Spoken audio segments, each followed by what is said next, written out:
High student, physics ক্লাসে আরো একবার তোমাদের সামনে।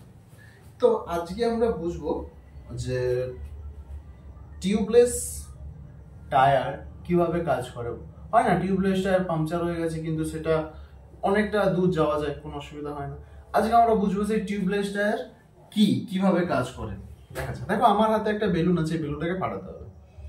তুমি বলবে স্যার বেলুনটাকে ফাটানোর কোনো ব্যাপার নয়, এই পিনের সাহায্যে বেলুনটাকে ফাটাতে হবে। কিন্তু কাজ হচ্ছে এই বাইরের বেলুনটাকে না ফাটিয়ে, দেখো এখানে ভিতরে একটা বেলুন আছে, আই থিঙ্ক সবাই দেখতে পাচ্ছ। এই ভিতরে বেলুনটাকে ফাটাতে হবে, বাইরের বেলুনটাকে না ফাটিয়ে। দেখা যাক হয় কি হয় না। রিস্ক, খুব রিস্ক।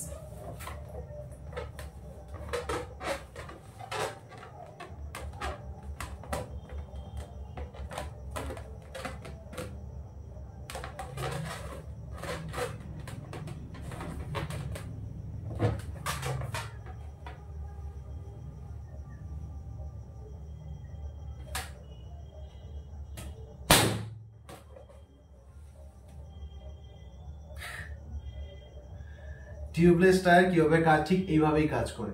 এবার তোমাদের কমেন্ট করতে হবে এখানে ফিজিক্সের কোন থিওরি অ্যাপ্লাই হয়েছে। দেখ ভিতরেরটা ফেটে গেছে কিন্তু বাইরেরটা যা ছিল তাই।